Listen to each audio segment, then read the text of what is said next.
Poole, under 2 minutes to go. The shake.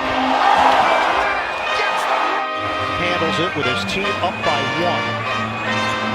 Morant. The drive, the floater. John Morant is special.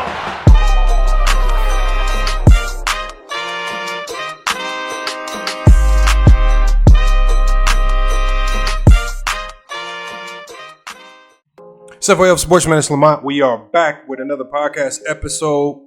Today we got the rundown. Game of the day, Warriors, Grizzlies. 2 games on the slate, but the game we want to focus on is this game right here. This, more than ever, was going to be one of the biggest swing games of all of the playoff matchups that we have left. This young Memphis team, a team that, again, a lot of up and down play against the Minnesota Timberwolves, and there were a lot of questions on if this young team could execute in late game situations. And again, we saw the Memphis Grizzlies pull out a very, very close game.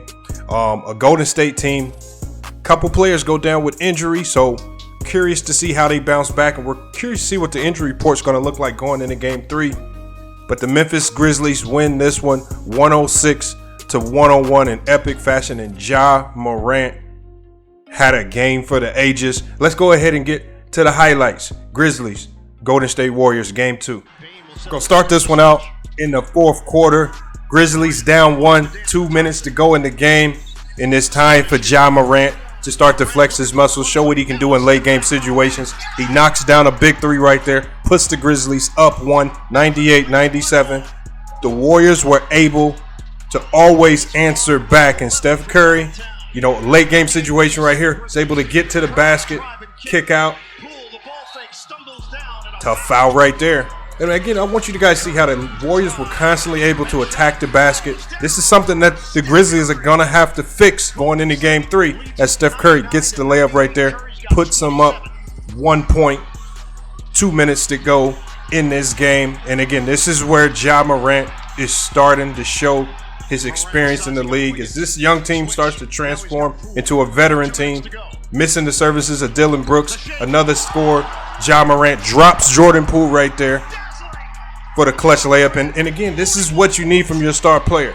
Not looking to pass the ball late game situation. He absolutely has to take over if the Grizzlies want a chance to win. Curry gets his shot blocked right there. Some might cry foul. A lot of people said that was a goaltend, but the Warriors get it back. Thompson with a quick shot right here. And it was this game in the fourth quarter where the Warriors actually looked like the younger team, and the Grizzlies look like the veteran team late game right here. We see Ja Morant holding the ball up top, running some clock down, and he's really starting to pick apart his matchups. He really has a lot of confidence with Wiggins guarding him. He misses the 3 right there. We're able to reset, and this game was about second chance points. The Warriors had a ton of them. To start the game. Memphis came up with a clutch second chance point right there. Missed shot right there, and a critical foul call right here kind of changed the flow of the game. The replay kind of shows there really wasn't a push. Either way, you have to knock down the free throws. Ja Morant makes both free throws, puts Memphis up 3, 40 seconds to go. Draymond Green makes the layup. And again, they're allowing these Warrior guards to constantly get into the paint. But who does the Memphis Grizzlies go right back to? They go right back to their star player, their star guard. And again, he's just winning his one-on-one matchup. And he makes a tough floater right here over Clay and Wiggins. Really, there's no defense for that. He just made a tough shot. Warriors come down, 20 seconds to go. And again, fumble the ball right here. Just kind of looked out of sorts. I would have loved to see the Warriors take a timeout right here. And then there's a travel. Klay Thompson, again, as opposed to going for the best shot possible, they turn the ball over. Grizzlies get it back. They struggle to get a foul off right here. They put Ja Morant back on the free throw line. 13 seconds on the clock. And he did a great job today of settling down, knocking down all the clutch free throws. Only missed 1 free throw on the night. They're up 5 right here, 13 seconds to go. Warriors with one more chance, one more shot to just give them a little bit of life, and Steph Curry misses it off the glass as we see the Memphis Grizzlies close out Game 2, 106-101 Tough game, hard fouls, couple injuries that we have to discuss, but the Memphis Grizzlies got the job done, and they go into Golden State with a lot of confidence headed into Game 3. And, man, they're going to be facing a very, very upset Golden Warriors team. This series is going to be one to watch. All right, and this is a game where the Warrior star shooting backcourt did not necessarily shoot the ball as well as we've seen them in the past. As you can see right there, 7 of 38 from the three-point line. But they were still able to find themselves in the mix at the end of the game. Again, just mental errors at the end of that game. Very, very uncommon for this Golden State Warrior team. We get to Klay Thompson. Klay Thompson, 12 points on the night. Not as efficient as many would have hoped. He was actually 2 of 12 from the three-point line. We get to Wiggins, 16 points on the night. But again, very quiet 16. He had a massive dunk in the first half that really helped boost the confidence of the Warriors, but just wasn't enough. Draymond Green, 6 points, 10 rebounds, and 7 assists. Questionable if he was going to come back in this game after he took a massive elbow that sent him to the locker rooms to get stitches, but he was able to come back and perform. Steph Curry really carried this team tonight with 27 points on 11 of 25 shooting on the night. Looney with 4 points. And I think the biggest question mark for this team, Payton. Gary Payton II actually went out with an injury, elbow injury, after taking a flagrant 2 foul to the head from Dillon Brooks. Dillon Brooks was ejected from the game because of the foul, but Gary Payton II comes down on his elbow. It's reported that he does have a fractured elbow, and Steve Kerr says that they're going to have to do an MRI to see the seriousness of the injury, and that will ultimately determine how long he will be out. But with that fracture to his elbow, the one thing that is for certain is that Payton II, his defense was surely missed as they struggled to contain Ja Morant, and he will more than likely be out Game 3 unless he can have some type of superhuman healing. When we get to the team of the night, though, we got to talk about the Memphis Grizzlies.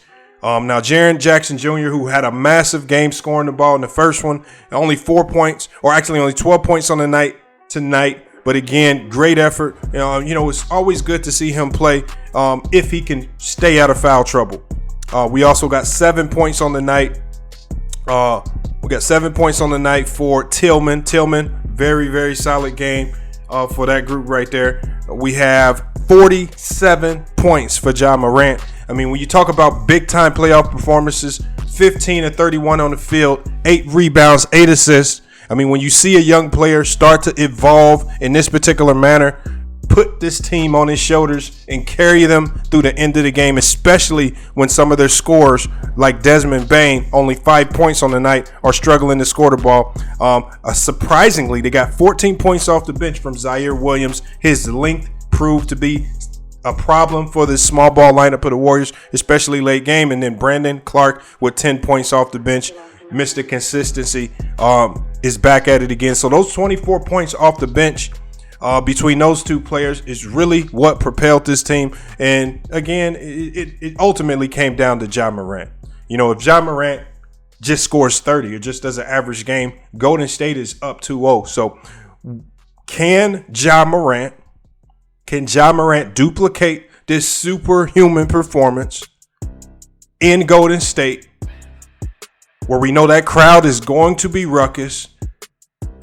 They still have to try to steal a game in Golden State because they gave up home court advantage in Game 1. This is where we will either see this young Grizzly team completely fold and find themselves down 3-1, or they can steal a game and potentially get back to Memphis with this series tied. And so right now, these next 2 games are really going to determine the season for this young Memphis team. But you have to give this young team a round of applause for being able to fight in a late game situation where they were actually down 4, and Ja Morant completely just takes over the end of the game, just making some miraculous shots over great defense. And we saw what that great defense was able to do in Game 1, and it forced Ja Morant into making a few bad plays and missing some clutch shots. But in this game right here, he was just unstoppable, getting to all of his spots. highly efficient from the field, even knocking down a few threes. That's what the Warriors are looking to give him as far as scoring, and they're packing the paint, but he was able to score over multiple defenders time and time again tonight. The rebounds is going to be key, as you can see right here on the screen. 52 rebounds for the Golden State Warriors, a smaller lineup that's out rebounding a bigger lineup. And then when we look at the assists, the Warriors are moving the ball much more efficiently. When they take this to Golden State, they're not going to be able to win this with a one-man show. John Morant is not there. They cannot rely on him to drop another 47 points to bail them out. Right? Guys like Desmond Bane is going to have to try to find his jump shot. Jaren Jackson Jr. cannot come up small and have those quiet nights. For them to steal a game in Golden State, they're going to have a complete team effort. And when they eventually get that effort, I don't know. But hopefully this is where we can see the Memphis Grizzlies blossom right here. But then we go points in the paint. 60 points in the paint for the Golden State Warriors with a small ball lineup, with no true centers on the floor, at least offensively. All right. That is something right there that over the course of this series is going to start to wane and wear on this younger Memphis team. And it's going to really start to without you having that Memphis crowd behind you, really motivating you through some of the toughest times of the games, when they go into Golden State, how do they react when Golden State? I don't see them going away from this particular strategy of pounding the paint. No, not being as reliant on a three-pointer tonight. Now, tonight they did fall into uncharacteristically of just chucking up a lot of threes. You see 7 of 38 on the night. Grizzlies shot the ball a little bit better, 14 of 45. So both teams are still chucking up a lot of threes. But that tells you right there's an emphasis. And I think Golden State has the edge. If you're going to pack the paint, who has the advantage there? All right, so the Grizzlies, 42 points in the paint. The majority of that was Ja Morant doing a lot of work, getting inside the middle of the lane. Floaters, layups at the rim, just unstoppable. And then 13 steals. All right, the Warriors, those 18 turnovers, they have to cut those turnovers down if they want to bounce back when they head back to Golden State. But, second in the league in turnovers all year long. Those turnovers in this game came back to bite them, especially since their shots were not falling. Only 12 turnovers on the night for the Memphis Grizzlies. So, again, great game.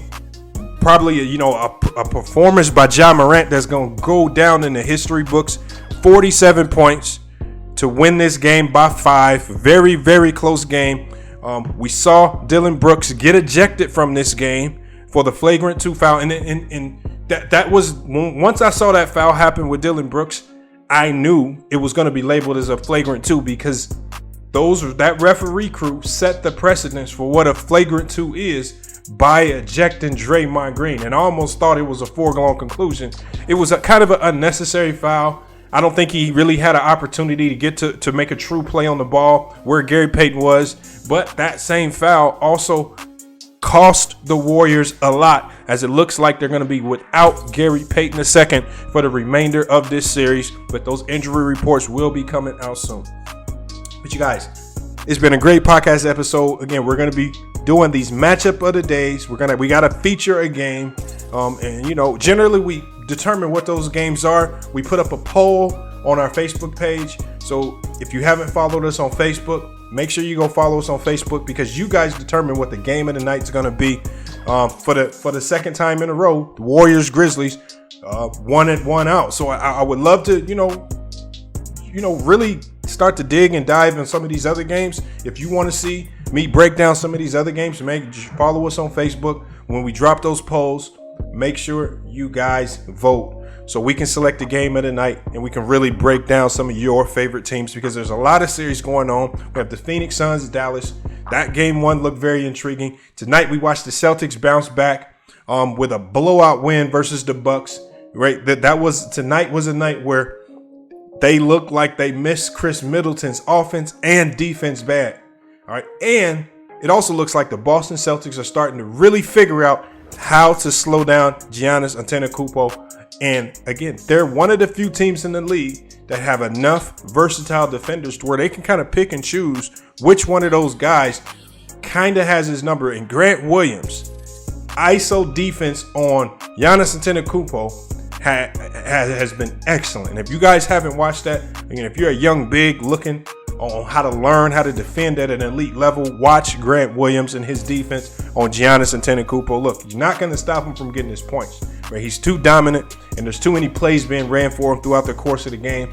But his individual defense on Giannis Antetokounmpo in Game 2 is what definitely propelled and led that team to a blowout victory tonight. So, again, that series is also tied. We got some games going on tomorrow. Hopefully, Dallas can tie that series because now their backs are against the wall. They gave up that Game 1. So we got a lot of different series going on. But make sure you guys continuously tune in here to FYF Sports to get all the latest news on the NBA playoffs and these Game of the Day highlights. Hey, but it's FYF Sports, man. It's been another great podcast episode. We will be back with more sports and news. But until then, it's FYF Sports, and we out. You can't compete with me. It's no debate. You too fake and it's too real with me. What's the topic? I'll block it. I keep that shield with me. Ammo loaded. I'm cocking. I got that steel with me.